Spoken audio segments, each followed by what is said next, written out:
What up, YouTube?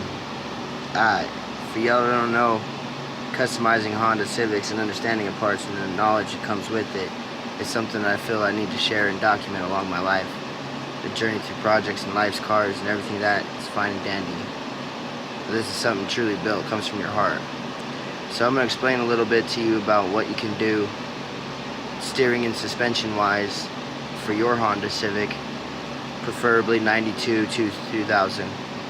That's my specialty right there. Got a lot of boys interested in it and got a lot of people with 5th and 6th gen Hondas. So welcome to Grand Junction, Western Slope Honda lovers. Check it out on Facebook, and now we on YouTube. Alright, so let's explain this here. So I've pretty much drawn up by hand what your steering and suspension should look like here. I'm going to start on this side because it's easiest for me to explain. Okay, so everything gets put into an order that goes into a slot that comes out of a slot. So if there's gaps in it, just understand that that's where they go to. I didn't draw in all the areas because I figured you guys would be smart enough to understand the concept. To start it out, you have right here what is called your shock, and this is your shock fork right here. These two split apart down here with a 17mm bolt down here. And what this does is this goes up into your engine bay part. This would be all up in your engine bay. This sits in the very top. At the very top, you have an adjuster nut up there that allows for this shock to compress and decompress and go on and on about it, how it goes. My thing that I wanted to talk to you guys about is most people that lower their cars put adjustable coilovers on their cars versus regular shocks with springs on it. Okay, coilovers means that you got this solid bar in the center of your shock is threaded, and you have two nuts down here, locking collar nuts, that you have to adjust with keys and forks. And what they do is they take a 1,500 pound or 450 pound spring, and they make it capable of holding 450 pounds by scrunching it up. Gives you a stiffer suspension ride. Stiffening this main component here will shape up all this other stuff and take out any loose play in it. Normally the way to lower your car would be to get some regular lowering springs and just add the lowering springs in here.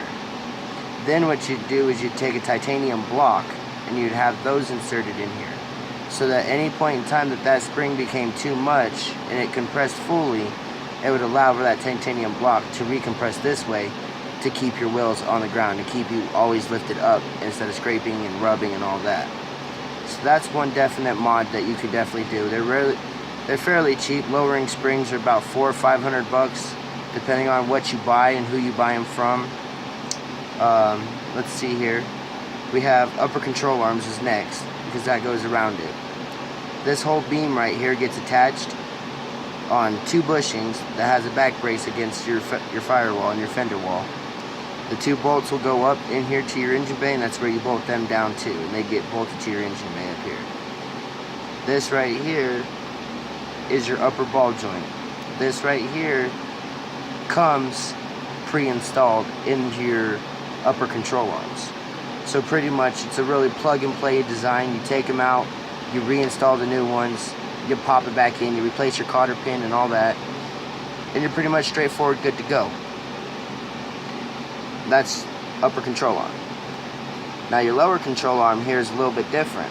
Your lower control arm gets bolted up here to your frame, and then you have your suspension fork gets bolted to it, and then you have these two bolt holes here on these sides that get bolted to the other side that go directly to your frame, get bolted into another bushing in the way backside, which would be out here more towards the car. If you were looking three-dimensional, it'd be back this way some. Next thing we got here, your lower ball joint. Now your lower ball joint on a 92 Honda Civic comes inside the steering knuckle. Once you break this one loose and you take this ball joint out, you have this little steering ball joint right here. Get a pickle fork and just pop all these joints out, and you can remove this whole steering knuckle. What you're going to do is there's going to be a nut on the outside right here, and what you're going to do is you're going to unscrew that nut to get it away from this thing. This thing right here is your CV axle. This is what goes to your transfer case and goes directly to your wheels and hubs.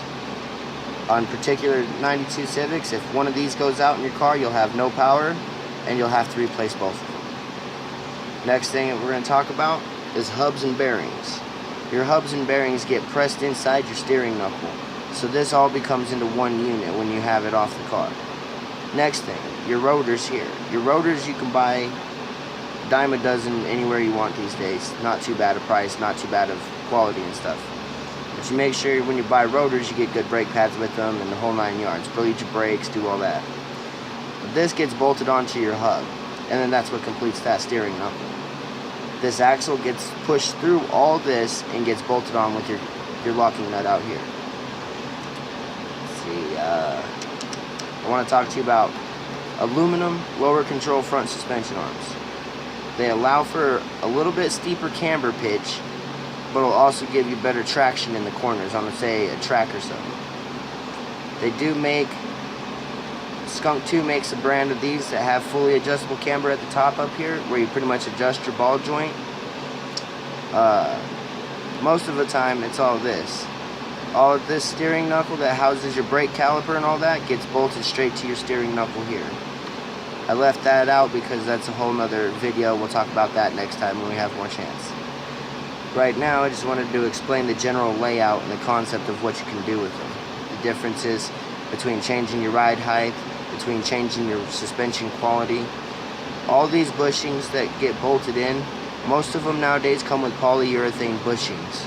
And polyurethane bushings pretty much give you a stiffer ride, make for a little more vibration and a little bit more noise and stuff. And they'll eventually always squeak, but they are good to have. Polyurethane bushings last 5-10 years tops, you know what I mean? That's, for most people in America, that's for the general life that you'll own the car. You'll never have to replace them again. Next thing here, we're going to talk about this plate here. For lowering springs, in general, instead of coilovers, the difference is this plate gets mounted and welded to your shock tower. So it only allows for the best room up here. This thing up here is considered a top hat. It looks like a top hat. It's what they refer to it as, called your top hat. It allows for the pin to come up only to a certain level before it bottoms out. Ladies and gentlemen, my YouTube viewer fans, subscribes, that is how you do it. That's a front end from a Civic 92 to 2000. Pretty much your exploded view general layout. Little custom mods you can do. If you like this video, give it a like, hit the subscribe button. Be more to come. Thanks.